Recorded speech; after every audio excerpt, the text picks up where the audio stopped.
these shoes, you're probably going to want to go to somewhere that you can hold on to something, maybe a bike with a kickstand. If you feel comfortable with your balance, you can do this just standing anywhere. So let's move weight onto the right foot. Keep your left hand onto your left foot or ankle.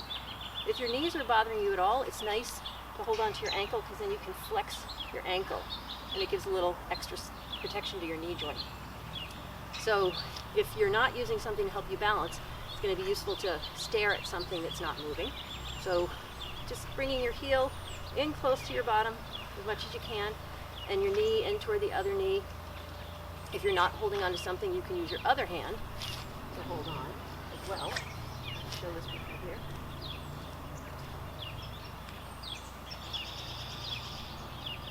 Now, if you are not able to grab your heel or your foot, then you can use a strap or something like that to help you do that. But if you can get it, you'll be stretching here. And then you can release that. Again, assessing how that thigh feels after the stretch, and then you'll move to weight onto your left foot, staring at something or holding on somehow with your foot in your hand or in a strap. Ankle flexed if that helps. Maybe holding on with 2 feet or 2 hands onto 1 foot rather. And feeling the opening there. So if you are not able to do this balancing standing or not able to grab your foot, then I'm going to show you some other ways you can get into your quad. Letting that go. So I'm showing this on pavement because that's probably what you're going to be on when you're cycling, but if you do have some grass or something soft nearby, it's going to be a helpful way to do this quad stretch that I'm going to show you. Just coming down onto a knee in the back and then leaning forward. Then you can reach around, do the same thing. So it's a little easier to reach and you don't have the balance part of things. But still might need a strap here for some people. Especially if you're a big cyclist and your quads are super strong, but you don't do this stretching very often, then this is going to be really intense. And you need to find a place, maybe just being here is good.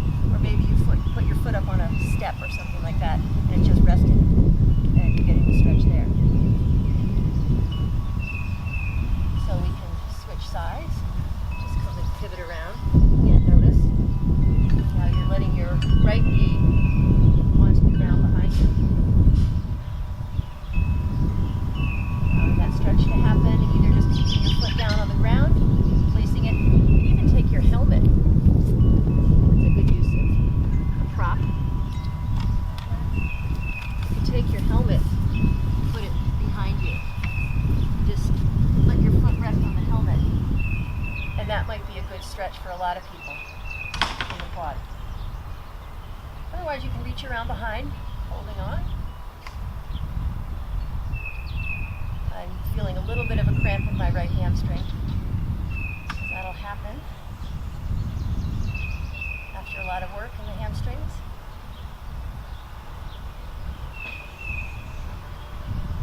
So letting that one go. So this stretch down on the ground is if you were having difficulty standing to do the quad stretch. But I'm trying to make this so that you don't need a yoga mat or any soft cushioning or anything like that. You can just do most of this standing and get rid of a lot of the tension in your body.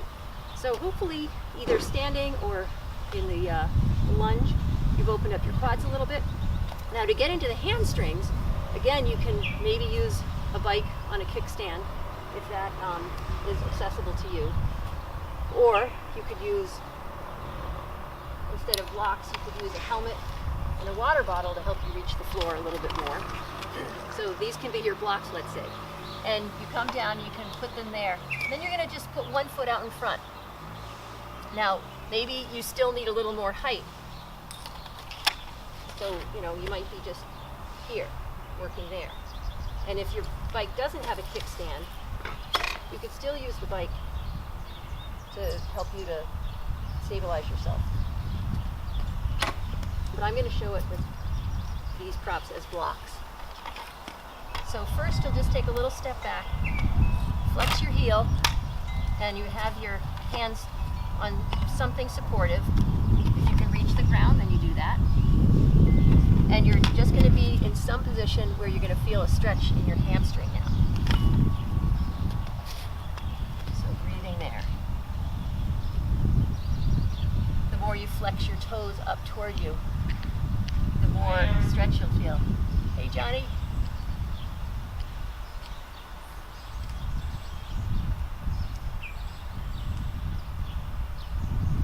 And now the key thing is going to be getting into the different parts of your hamstring.